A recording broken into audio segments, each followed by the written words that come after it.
Expand your vocabulary with our core 2,000 words ebook. It's free and packed with essential expressions that you'll use on a daily basis. Start building your vocabulary today. Click the link in the description below to download your free Japanese ebook before it's gone.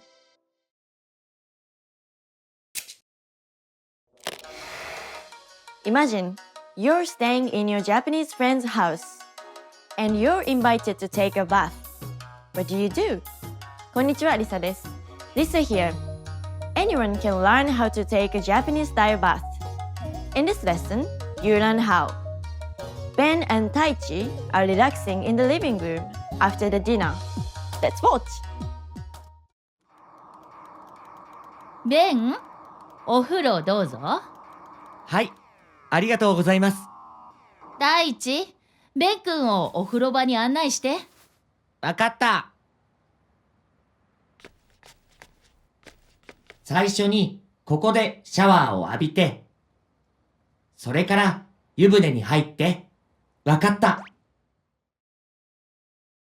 Now with English.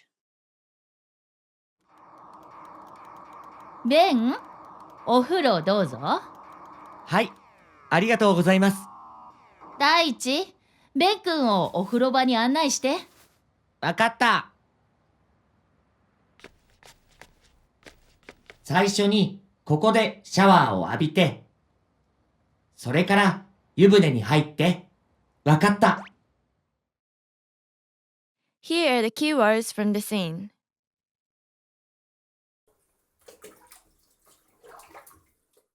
風呂、風呂 Bath. 風呂風呂風呂風呂場、風呂場 Bathroom. 風呂場風呂場風呂場案内する、案内する To show. あんないする案内する案内するシャワシャワー Shower. シャワーシャワーシャワー、浴びる、ー浴びる To shower. To bathe. あびる浴びる浴びる湯船、湯船 Bathtub. 湯船湯船湯船入る、入る To enter. はいる入る入るわかる、わかる To understand. わかるわかるわかる Here are the key phrases from the scene. In the scene, what did Ben say to show that he understood the instructions for taking a bath? わかった。わかったわかったわかった This phrase is commonly used to mean okay or I got it in casual conversation. This is the informal past tense of a verb meaning to understand. わかる In formal conversation, you will use its formal past tense, わかりました meaning I understood. Now you try. Say Ben's line. それから湯船に入って。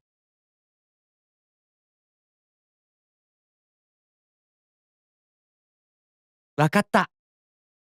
When Taichi was explaining how to take a bath, what phrase did he use to express the action of getting in the bathtub? 湯船に入って。湯船 a bathtub. に A place marking particle, in this case, in, 入って which is the te form of a verb meaning to enter or to get into.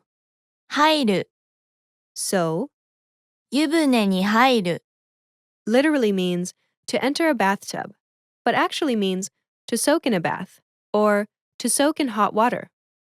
In this case, the te form is used, as in, 湯船に入って a sentence ending with the te form of a verb is used when you tell someone to do something. So, 湯船に入って means soak in the bath. Taichi uses this verb form in another place in the scene. ここでシャワーを浴びて、 Take a shower here. Now you try. Say Taichi's line telling Ben to take a bath. それから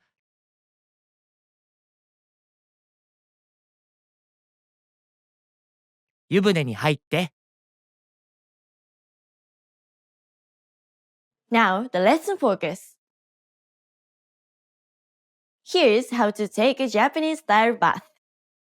Japanese houses usually have a separate bathroom and toilet room. The bathroom is called, 風呂場 and the toilet is called. トイレ The Japanese bathroom consists of a washing area 洗い場 and a bathtub. 湯船 You're supposed to wash your body and shampoo your hair in the washing area. The bathtub is filled up with hot water for you to soak and relax. Usually, the hot water in a bathtub is not replaced every time a person takes a bath, and each family member uses the same water. You can imagine that it's important to keep the bath water clean. That's why it's so important to rinse your body first. When you're washing in the washing area, be careful not to splash soap into the bathtub. For many Japanese people, the purpose of taking a bath is to relax. Also, raising your body temperature is considered good for your health. So get in the mindset of relaxation and learn to appreciate the Japanese style of taking a bath. Now, it's time to practice your new ability. Now that you know everything about Japanese baths, you want to explain them to your friend. Ready? Here we go. Your friend asks you if you can tell him how to take a Japanese bath. What should you say to signify that you understand?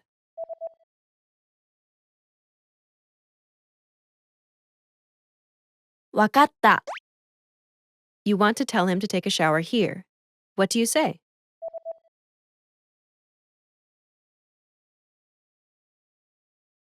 ここでシャワーを浴びて Then, you want to tell him to soak in the bath after that. What do you say?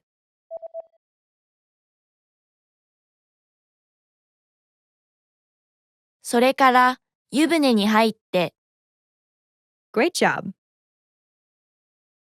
わかったここでシャワーを浴びてそれから湯船に入って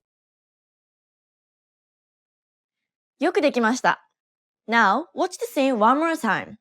After that, you're ready to take a Japanese style of bath. Enjoy the bath and relax. じゃあまたね。ベン、お風呂どうぞ。はい、ありがとうございます。第一、ベン君をお風呂場に案内して。わかった。最初にここでシャワーを浴びて、それから湯船に入って。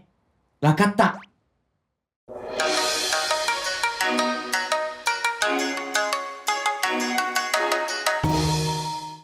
Hey everyone, welcome to the Monthly Review, the monthly show on language learning, where you discover new learning strategies, motivational tips, study tools, and resources. By the way, all the lessons and bonuses you're about to see can be downloaded for free on our website. So click the link in the description right now to sign up for your free lifetime account. Okay, today's topic is, are you an introvert or an extrovert? And how to speak more of your target language.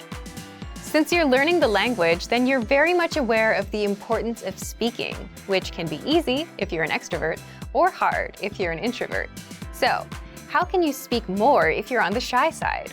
Keep watching this month's episode. You'll discover who learns faster, extroverts or introverts.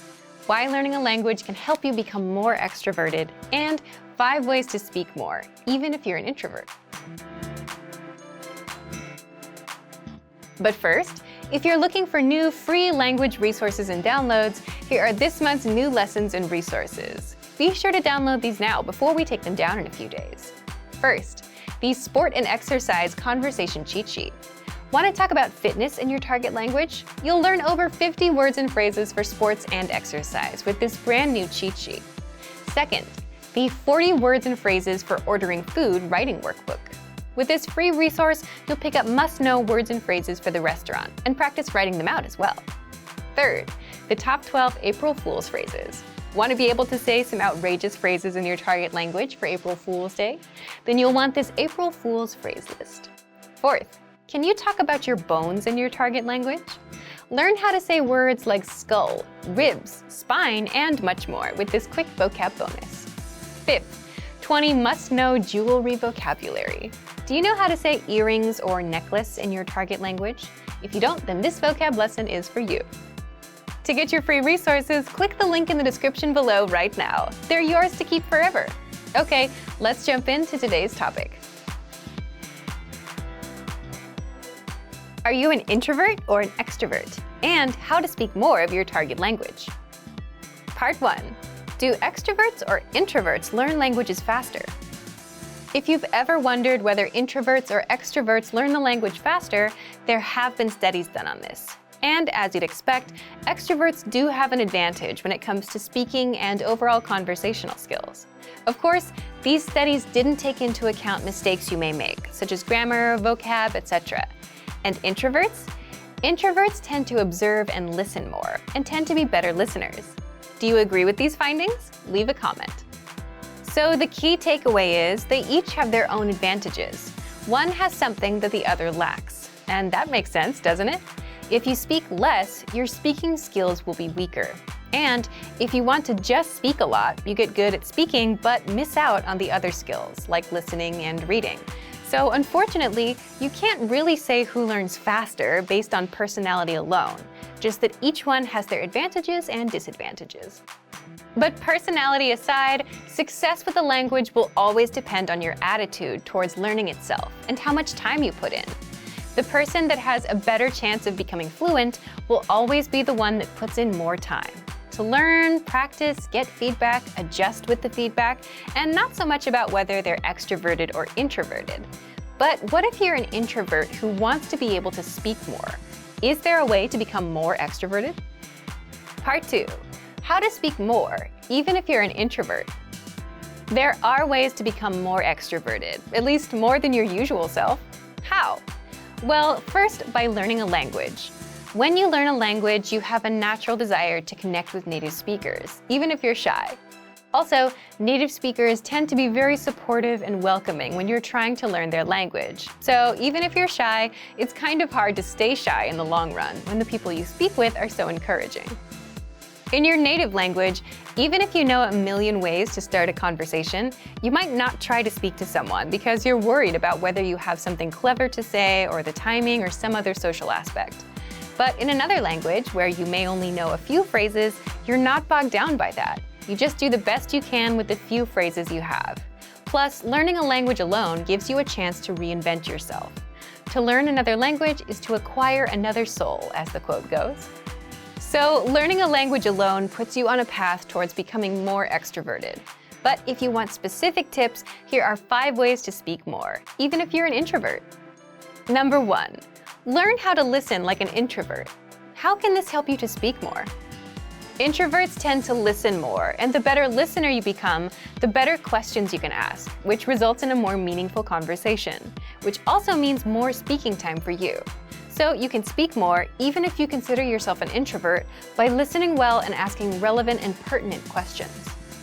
By the way, if you want to learn how to ask questions, then check out our top 25 questions you need to know, where you'll learn all about what to ask and answer regarding the most common conversational questions. Number 2, increase speaking time and confidence through experience. Simply put, the more experiences you have in life or experience with certain topics, the more knowledgeable you become. And as your life or work experiences grow, so will your audience. You'll find people coming to you to talk to you. It could be about business, travel, or just your own life stories. If a conversation is about France, and if you've been to France, the conversation will gravitate towards you. Having all that experience makes things easy for you as an introvert. People will come to you, so you don't have to find them. For a language learner, the tricks are to 1. Be knowledgeable about something, and 2. Be able to talk about your experience in the target language.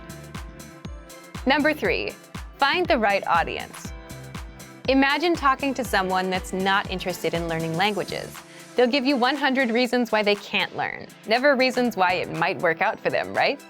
But when you're talking to an audience that's interested in languages, then you can have a conversation that could go on for hours.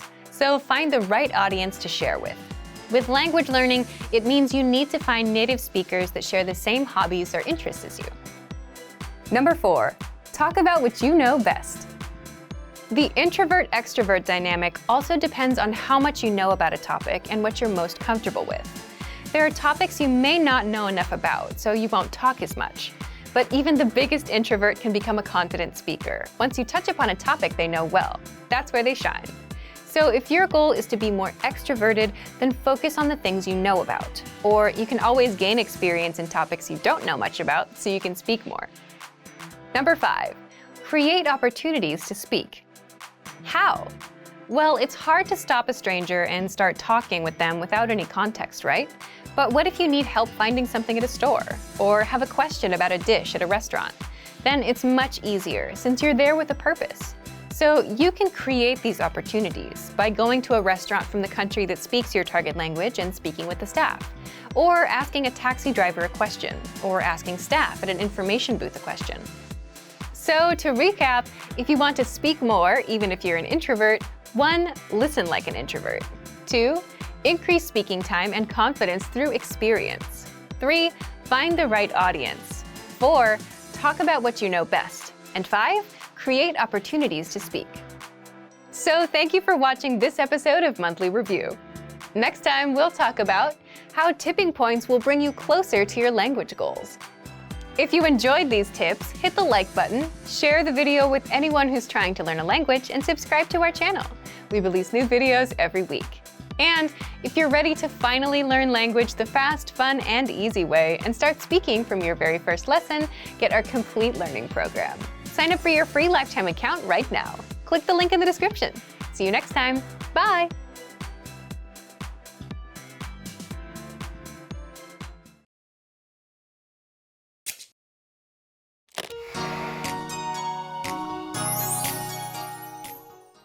月3日はひな祭り。これは女の子の健やかな成長を祈る年中行事です。ひな祭りの原型は平安時代に遡ります。紙で作った人形に災いを肩代わりしてもらって、その人形を川に流すことで娘の無事を祈る風習が生まれました。これが流しびなです。やがて人形を流さないで室内に飾るようになり、娘を災難から守ってもらうよう祈る現在の形になりました。ひな祭りに必ず飾られる花は何でしょうか？正解はこのビデオの最後に紹介します。天皇を表すおびなと皇后を表すめびなを中心としたひな人形を飾ります。赤い毛線を引いて、金屏風を立て、その前におびな、めびなを、その下の段には2人の世話をする召使いの三人官女を、さらにその下の段には笛や太鼓などの楽器を演奏する五人囃子を並べます。このひな人形にひし餅やひなあなれを備えます。そして、ひな人形の前で白酒を飲んだり、ちらし寿司やハマグリのお吸い物を食べたりしてお祝いするのです。ひな人形は2月初旬から中旬までに飾るのが一般的。1ヶ月ぐらい鑑賞してひな祭り当日を迎えます。面白いのはひな人形を片付ける時期。ひな祭りが終わったらなるべく早く片付けた方がいいと言われています。なぜなら片付けるのが遅れると嫁に行き遅れると言い伝えられているからです。片付けのできない娘はいいお嫁さんになれないと信じられていたのです。女の子が生まれて初めてのひな祭りを初節句と言い、母方の祖父母がひな人形を贈ることが多いです。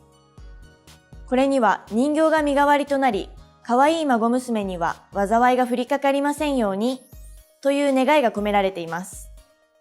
ひな人形は豪華なものであれば7段飾りや8段飾りになり、その金額は50万円以上にもなります。反対にマンションなど賃貸住宅でも飾ったり収納したりしやすいコンパクトなタイプも人気です。ひな人形は一般的に向かって左側に帯名を、右側に目雛を置きます。この影響は結婚式にも及び、新郎が左、新婦が右に座るように決まっています。さて、ここでクイズの答えです。正解は桃の花です。3月下旬から4月上旬、旧暦のひな祭りの頃になると桃の花が咲きます。そのためひな祭りは桃の節句と呼ばれるようになりました。以前は桃には邪気を払う力があると信じられていました。ですからひな祭りは桃の加護が得られるよう桃の花を飾り、女の子の健やかな成長を祈る行事とも言えます。いかがでしたか？初めて知ったことはありましたか？皆さんの国には女の子の成長と幸せを祈るための行事はありますか？ぜひ japanesepod101.com のコメント欄で教えてくださいね。それではまた。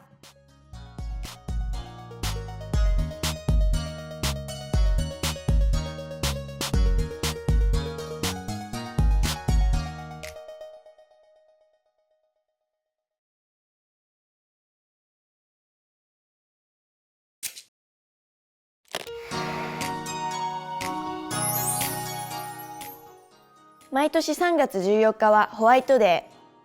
これは世界各国を見回しても日本でしか行われていない行事です。バレンタインデーからちょうど1ヶ月後にあたるこの日には、2月14日にチョコレートをもらった男性がお返しをします。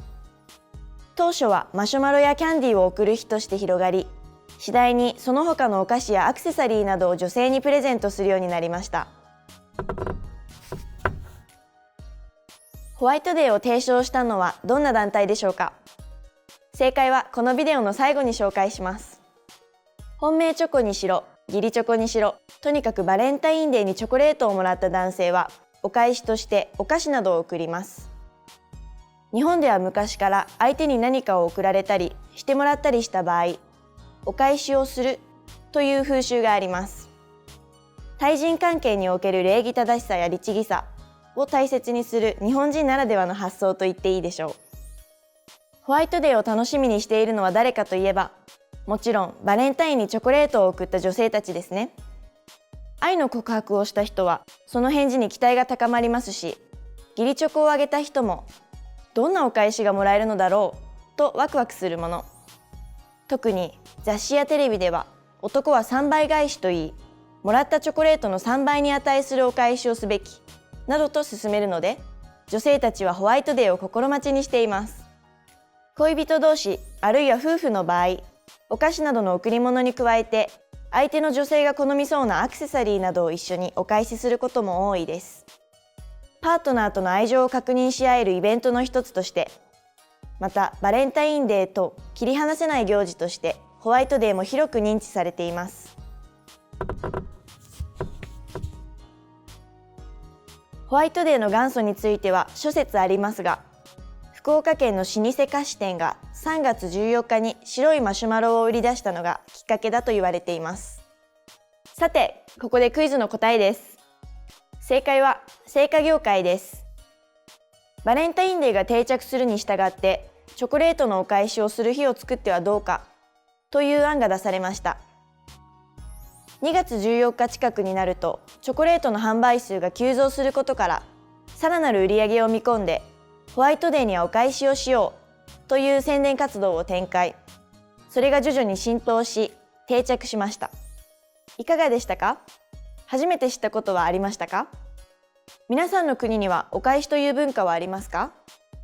ぜひ japanesepod101.com のコメント欄で教えてくださいね。それではまた。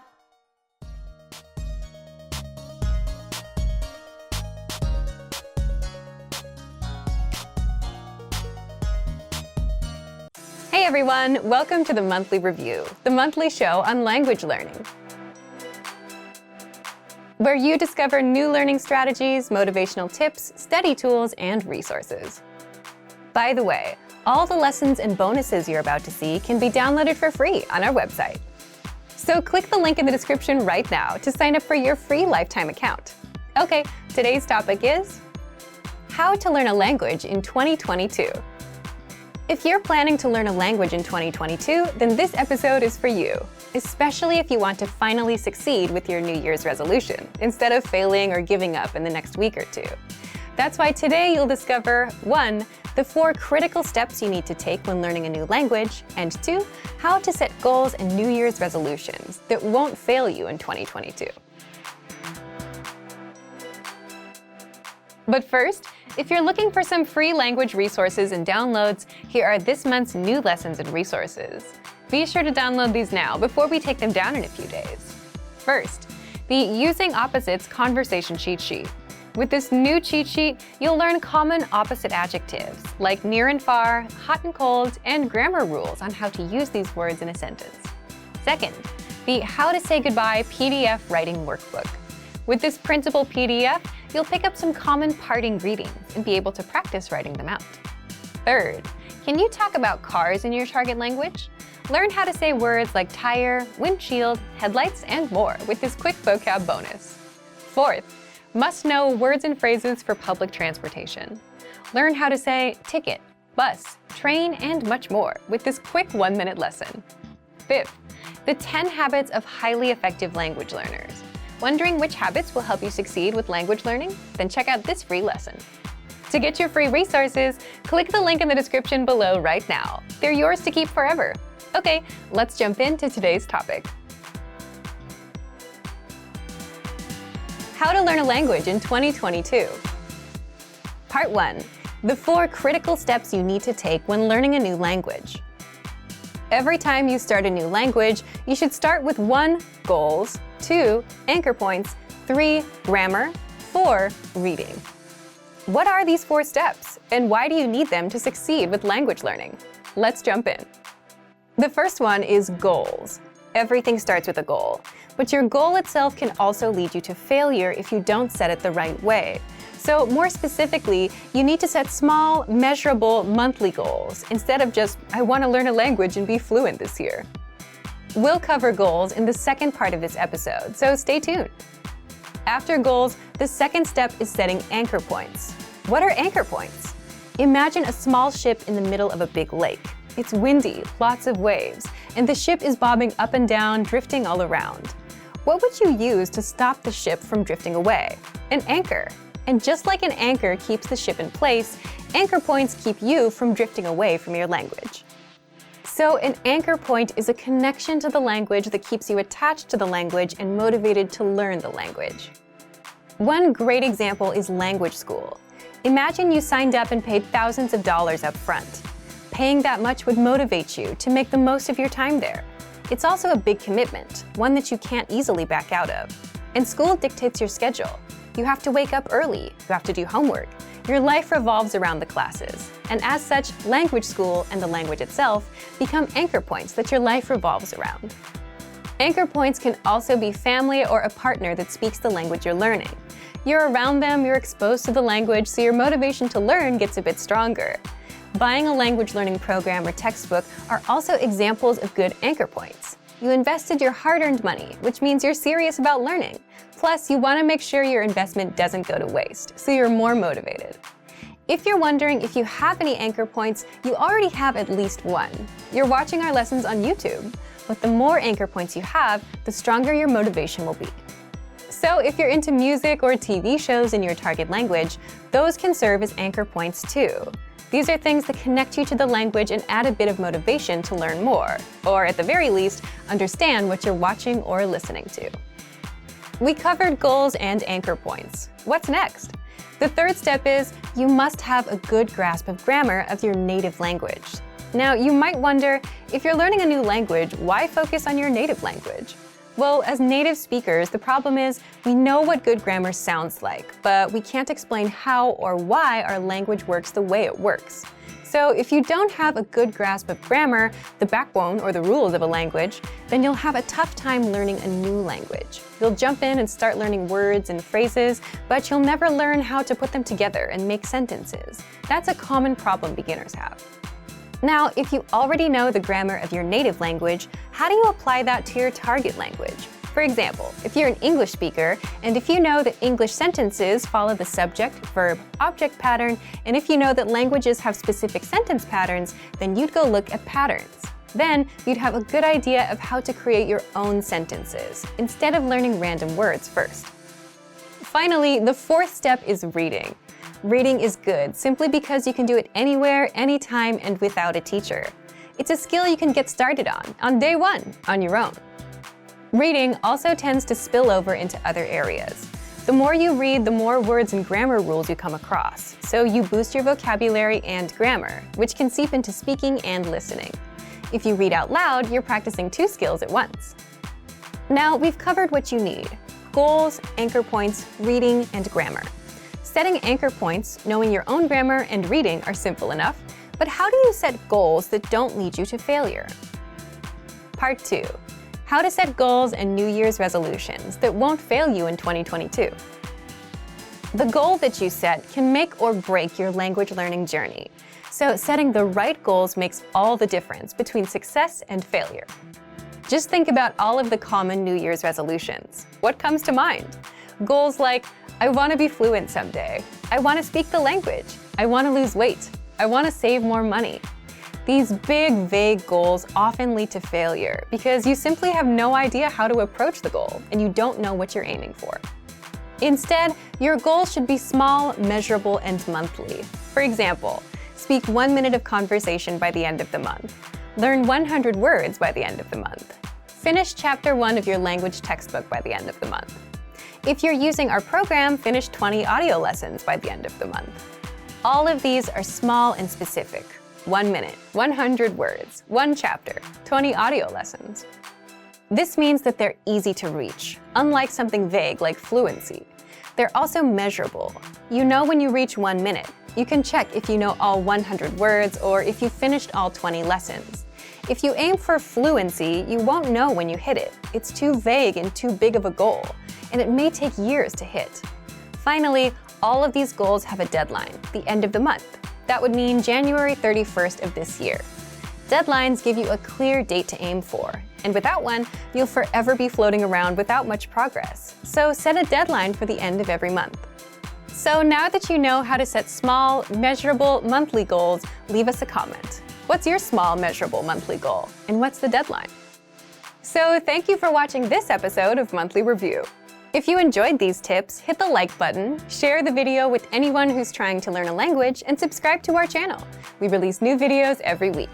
And if you're ready to finally learn language the fast, fun, and easy way and start speaking from your very first lesson, get our complete learning program. Sign up for your free lifetime account right now. Click the link in the description. See you next time. Bye!2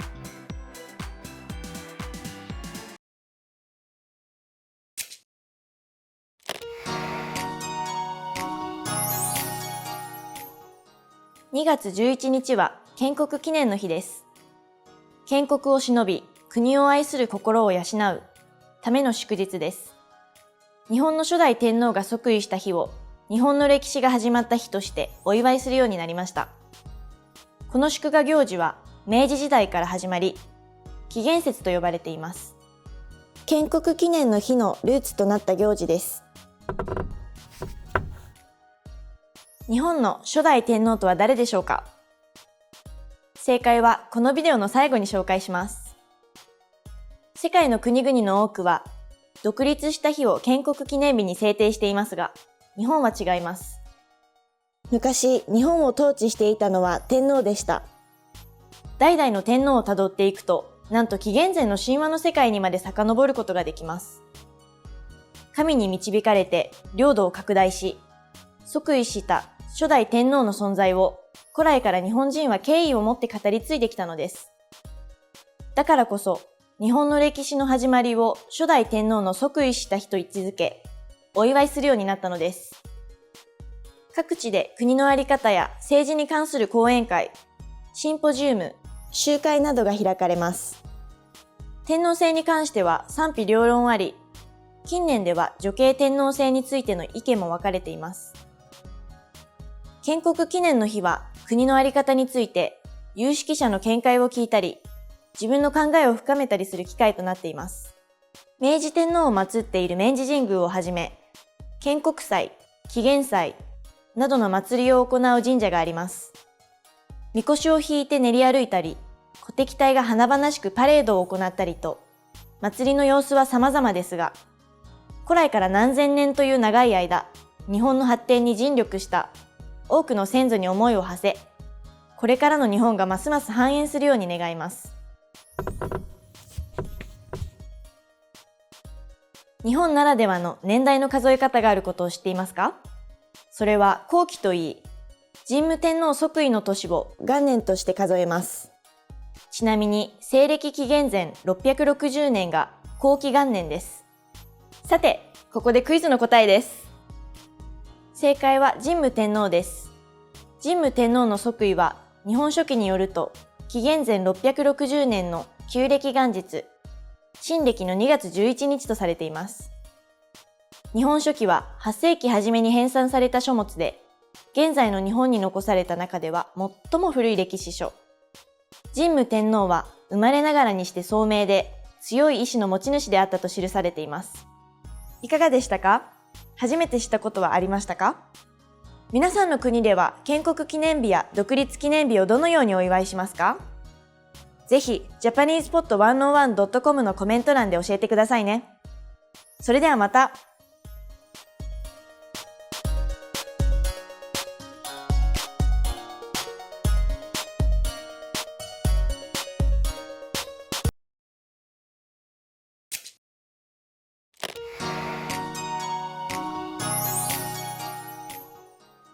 2月14日のバレンタインデーは世界各地でお祝いされています。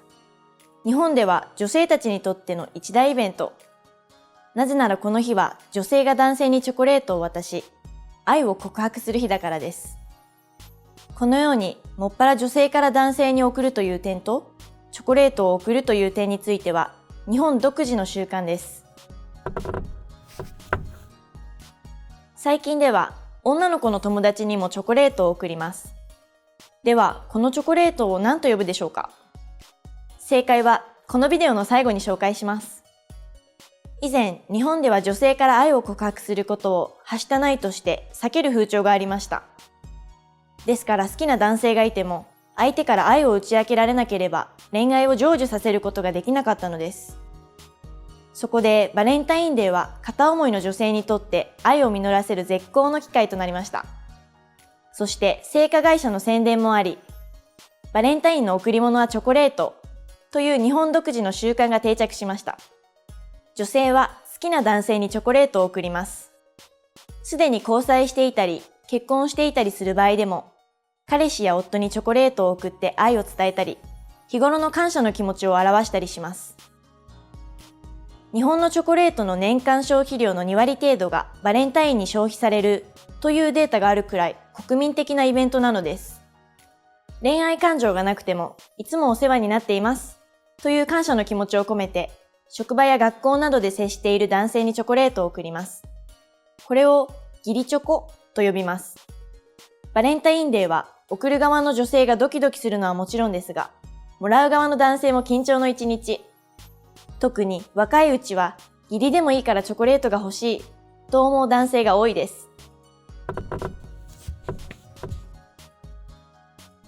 一番好きな人にあげるチョコレートは本命チョコと言います。普通本命チョコは手作りの場合が多いです。本命チョコにかける予算は社会人の女性の場合、平均3000円くらいという調査結果もあります。さて、ここでクイズの答えです。正解は友チョコです。義理チョコが発展したもので、女子高生など若い女性の間で流行しています。友情の証としてチョコレートを贈り合うのです。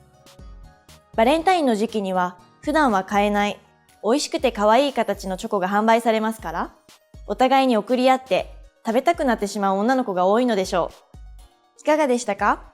初めて知ったことはありましたか？皆さんの国ではバレンタインデーをどのようにお祝いしますか？ぜひ japanesepod101.com のコメント欄で教えてくださいね。それではまた。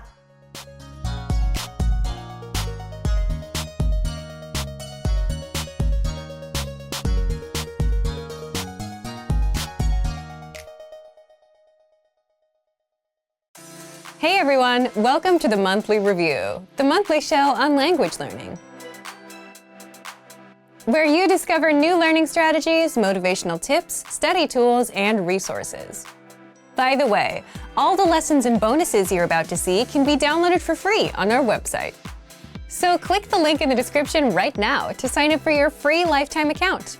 Okay, today's topic is, can busy people actually learn a language? You yourself probably have an answer to this question, right? But whether you can or can't actually has a bit more to do with your mindset than anything else. And in this guide, you'll discover 1.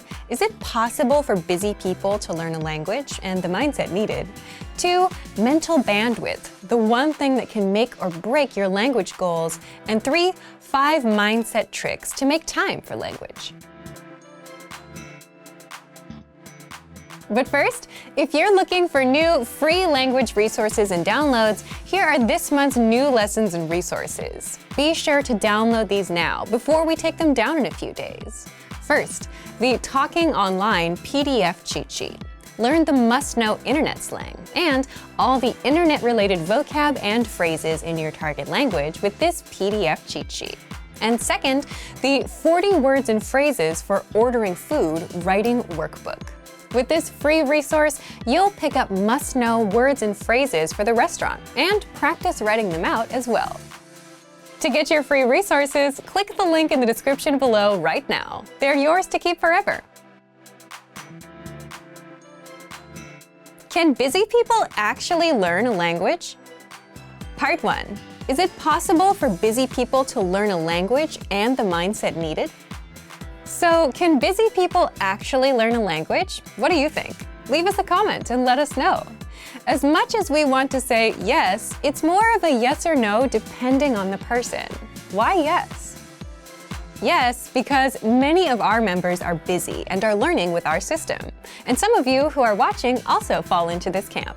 But it also depends on the person because it's more of a mindset thing. Either you think you have time or you don't. For example, many of our members fall into the group of can learn and can find the time, even if they're busy. If you're busy and still want to learn, if you look around, you can always find 5 or 10 minutes a day, like on a commute. Now, if your mindset is the opposite, if you think you can't learn a language or you don't have time, you won't even try, even if you had a resource that was proven to work. Part 2. Mental bandwidth, the one thing that can make or break your language goals. And if you think about it, if you had all the time in the world but felt like you couldn't learn a language, you wouldn't try either. Again, this is why it comes down to the mindset and why it all depends on each individual person. Either you think you can or you think you can't. But it may not always be this black and white either. It can also depend on your mental bandwidth too. Think back to your school days, those few days before exams. It got really busy and you had to stop everything to study, right? You were probably thinking, if I can just get through studying this week and take the test, then next week I can finally start relaxing and doing other things. And if someone asked you if you wanted to hang out, you would say no, because you're busy. But chances are you still managed to spend at least 30 minutes on YouTube or social media. Meaning you did have some time, even if you were busy. But the test was occupying your mind and taking up all that bandwidth. So it's also possible that we just don't have the mental bandwidth because we're overwhelmed. And this is a genuine reason for not being able to learn when you're busy. Don't worry, in the next part, we'll show you how to get some bandwidth so that you don't feel overwhelmed. Part 3. 5 mindset tricks to make time for language. So if you've gotten this far, you understand that it is possible to start learning a language, even if you're busy, that you can find the time, but it mostly comes down to your mindset. So how can you develop the mindset? So when you're too busy, it feels like you're overwhelmed and like you don't have control of your time. Well, there are a few things you can do to gain some control of your time, have some breathing room, and learn a bit of language. First, always set small, measurable goals. This is something that we talk a lot about here. For example, learn for 10, 15, or 20 minutes every day. Learn 100 words in 1 month, which means learning 3 to 4 words a day. And the mindset behind this is just being realistic with your goals and what you can do. Because if you're busy, you may not have 1 or 2 hours. And this is a strict rule, especially when starting out with new goals and languages. Always stick to small, measurable goals. Second, lowering your goals and expectations is okay when things get super busy. If you couldn't learn all 100 words for the month and only got up to 40 or 60, that's okay. If you tried learning on Monday and Tuesday but skipped Wednesday and Thursday, that's okay. Sometimes you have to shift priorities, and prioritizing things is a secret to a successful life. You may not get to the goal you wanted to achieve today, but you can get to it next week. Third, it's okay to put language on pause if life gets in the way. Just like with that last point, you can always come back and reach your goal a little later. We often see learners put language on pause, come back later. Some even come back years later. But the key is to come back. Fourth, avoid the all-or-nothing mindset at all costs. And an all-or-nothing mindset is something you'll see in beginners and perfectionists. When you have this mindset, you'll say, language learning requires hours, so there's no point in learning for a few minutes today. But something is better than nothing, and even 5 to 10 minutes of review adds up in the grand scheme. And in the grand scheme, it's more important to be consistent, even if it's just for a minute a day, rather than study for hours once a week. The brain just doesn't work that way. Fifth, do you have a slowdown or relaxing routine that you do on the weekends or whenever you have free time? And if you didn't do it, you'd feel overwhelmed? Leave us a comment and let us know what it is. For some, it could be reading, watching TV, or going to a cafe and doing nothing for a bit. You're there on your own, you don't have much to do in front of you, even if it's just 10 or 15 minutes. And if you're settled, you start feeling in control. And that's the point you have some mental bandwidth. You can start doing some time management and plan your week out. You can put in a few minutes of language learning. But if you don't slow down and if you feel overwhelmed, you could have the easiest possible way to learn a language. And you still wouldn't do it. So, back to you. If you were busy, do you think you'd be able to learn a language? Leave us a comment. So, thank you for watching this episode of Monthly Review. Do you record yourself speaking your target language? If you enjoyed these tips, hit the like button, share the video with anyone who's trying to learn a language, and subscribe to our channel. We release new videos every week.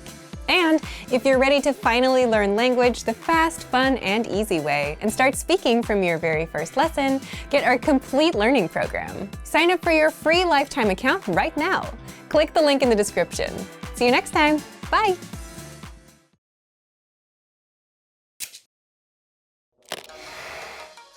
Imagine, you'll be eating dinner at your Japanese friend's home. How can you use polite table manners? こんにちは、Lisa です。Lisa here. Anyone can learn how to politely eat a meal in Japan. In this lesson, you learn how. Ben is sitting at the dining table with Taichi and his mother. Let's watch. さあどうぞ食べて。いただきます。いただきます。味噌汁、おいしいです。よかった。ベン君、ご飯茶碗を持って食べてね。あ、はい。Now, with English. さあどうぞ食べて。いただきます。いただきます。味噌汁、おいしいです。よかった。ベン君、ご飯茶碗を持って食べてね。あ、はい。Here are the keywords and phrases you need.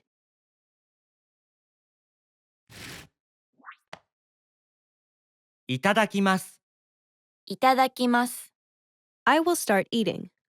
いただきます。いただきます。いただきます。味噌汁、味噌汁。 Miso soup. 味噌汁。味噌汁。味噌汁。おいしい、おいしい。 Delicious. おいしい。おいしい。おいしい。ご飯、ご飯。 Cooked rice. Meal. ごはん。ご飯。ご飯。茶碗、茶碗。 Rice bowl. Teacup. 茶碗。茶碗。茶碗。持つ、持つ。 To hold. To carry. To possess. もつ。持つ。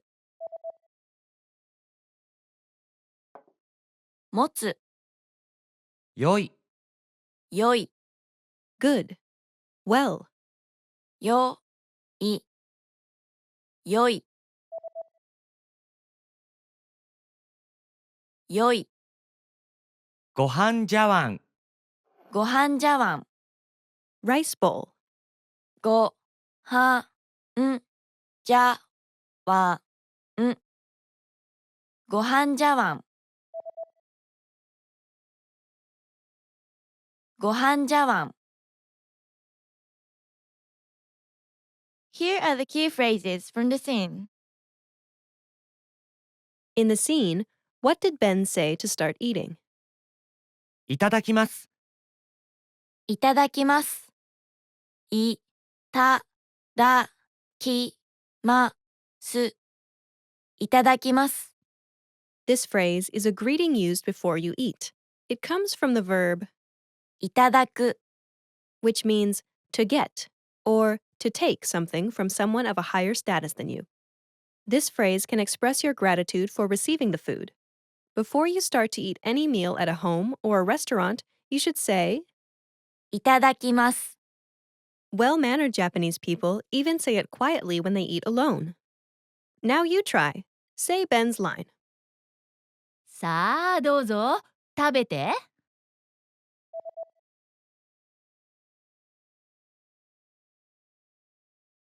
いただきます。How did Taichi's mother respond to Ben's compliment? よかった。よかった。よかった。よかった。 This is the equivalent to the that's good or great that you would say when you hear something good. よかった。 Is the past tense of いい or よい。 meaning good. いい Is the colloquial form of よい。 and it's used in the simple non-past form in casual conversations, as in 天気がいい。 the weather is good, いい本。 good book. For the other forms, it conjugates in the same way as よい。 conjugates. So よかった。 is the past tense of いい or よい。 and it literally means it was good.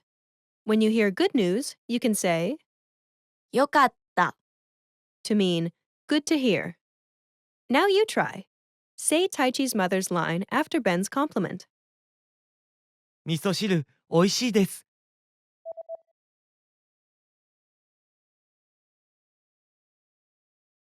よかった。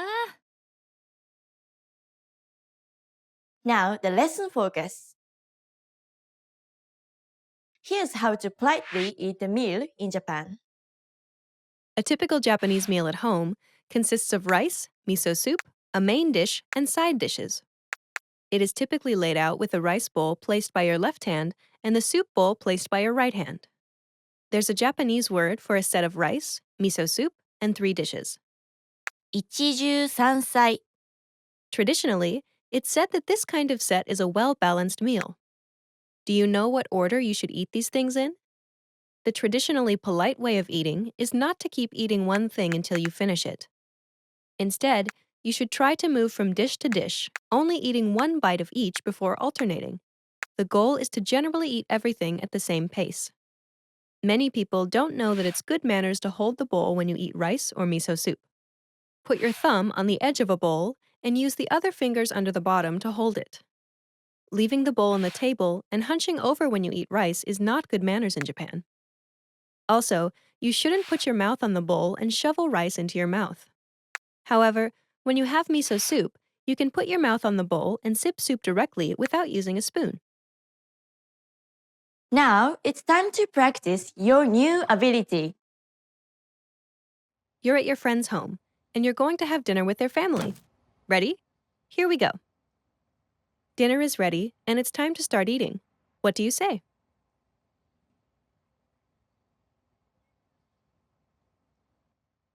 いただきます You brought some fruit as a small gift to the family, and they were served at dinner.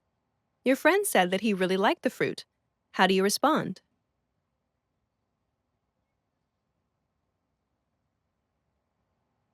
よかった Great job! いただきますよかったよくできました Now, watch the scene one more time. After that, you're ready to enjoy your typical Japanese meal at home. じゃあまたねさあどうぞ食べて。いただきます。いただきます。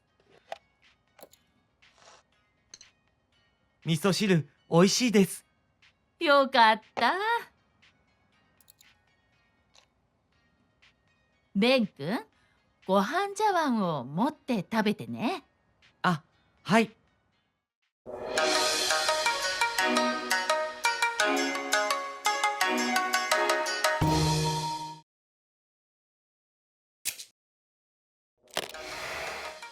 Imagine, you're eating dinner with your Japanese friend's family.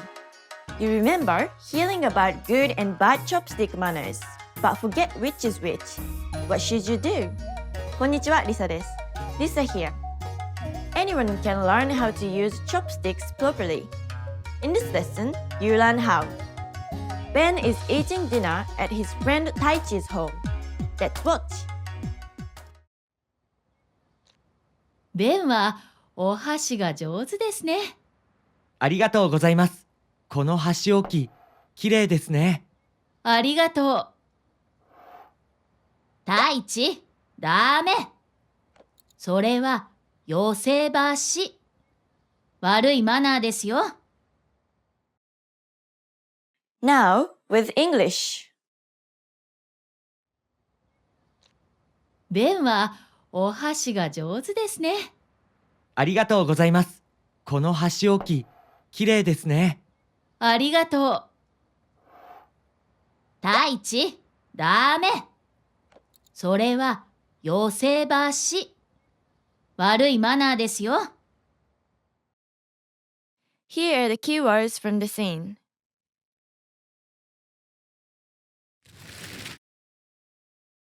箸、箸、 Chopsticks. は、し、箸、箸、上手、上手、 Skilled. Good at. 上手、上手、上手、箸置き、箸置き、 Chopstick rest.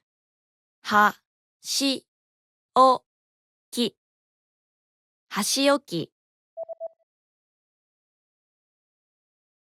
箸置き、ダメ、ダメ、 Useless. No good. ダメ、ダメ、ダメ、寄せ橋、寄せ橋、 Drawing a plate towards yourself with your chopsticks. 寄せ橋、寄せ橋、寄せ橋、悪い、悪い、 Bad. 悪い、悪い、悪い、マナマナ Manners. Etiquette. ー、マナー、マナー、マナー。Here are the key phrases from the scene. In the scene, what did Ben say to compliment the chopstick rest? ー。この箸置き、きれいですね。Let's take a look at the sentence ending particle. ね、 This makes a tag question. In this case, it means, isn't it? この箸置き、きれいですね。 This chopstick rest is beautiful, isn't it? When you add this sentence ending particle, you can imply that you are asking the person you're talking to for their agreement, like a tag question.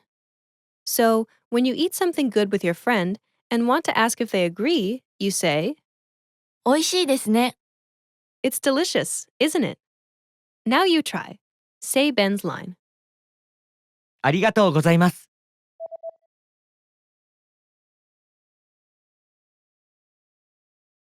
この箸置き、きれいですね。How did Taichi's mother respond when Taichi had bad manners? 悪いマナーですよ。 Here, let's take a look at another sentence ending particle, よ、 which can be used to indicate certainty or emphasis. If you say, 悪いマナーです。 it's bad manners, it's just a neutral statement. But when you tell something that your listener doesn't know, you might want to add the sentence ending particle よ、 at the end to indicate certainty and emphasis, and it sounds natural. So, altogether, 悪いマナーですよ。 that's bad manners. For example, when you really want to recommend some food to your friend and say, this sure is delicious, you'd say, これ、美味しいですよ。 now you try. Say Taichi's mother's line. それは寄せ橋。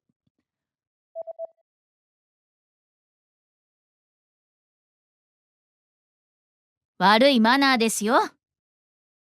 When Taichi's mother saw him pulling a plate towards him with his chopsticks, what did she say to tell him to stop? ダメ。ダメ、ダメ、ダメ。 No good.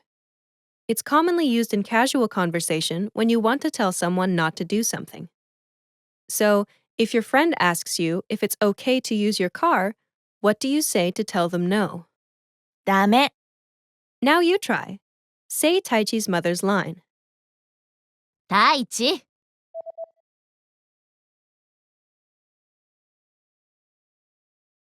ダメ。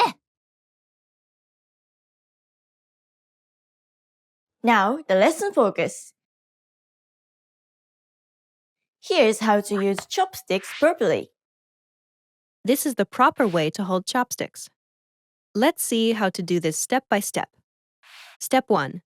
Put the first chopstick on the crook of your thumb and on the tip of your fourth finger. Step 2. Hold the other chopstick with your thumb, index finger, and the middle finger, like you hold a pen. Step 3. Move only the top chopstick to meet the other one and pick up something. You don't hold them like this. This is called. 握り箸、 This is another bad way of holding them, which is called. バッテン箸、 Now you can hold chopsticks properly, but it's not enough. There are other bad manners you might want to avoid. The first one is, 寄せ箸、 which is pulling a plate towards yourself with your chopsticks, as Taichi did in the video. The next one is, 合わせ箸、 which is when you touch your chopsticks to another person's chopsticks to pass and receive food. These acts are mainly performed at funerals when people pick up the remains after a body has been cremated. Because of this, people think it is unacceptable behavior for a dinner table. Another unacceptable behavior is 立て箸 which is sticking chopsticks straight up in a rice bowl. In Japan, people do this only to the food set out for the departed at a funeral, so you should avoid doing this at a meal. Now, it's time to practice your new ability. You're eating Japanese food with your friend. Ready? Here we go. You find a beautiful chopstick rest in front of you and want to say, "This chopstick rest is beautiful, isn't it?" to ask if your friend agrees. What do you say?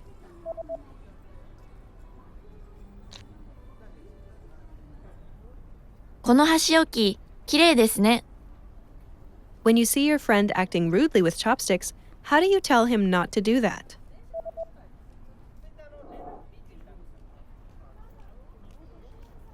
ダメ。 You want to explain with certainty that his behavior is bad manners. What do you say?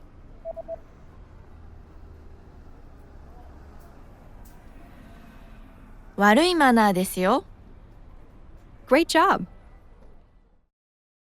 この箸置き、きれいですね。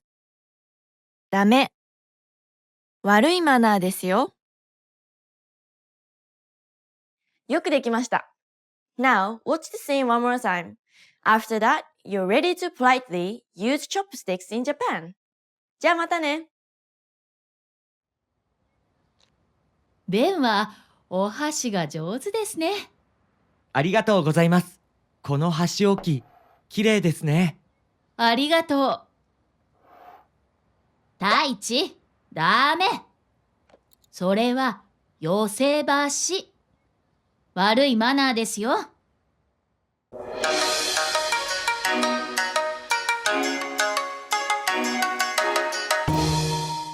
Expand your vocabulary with our core 2,000 words ebook. It's free and packed with essential expressions that you'll use on a daily basis.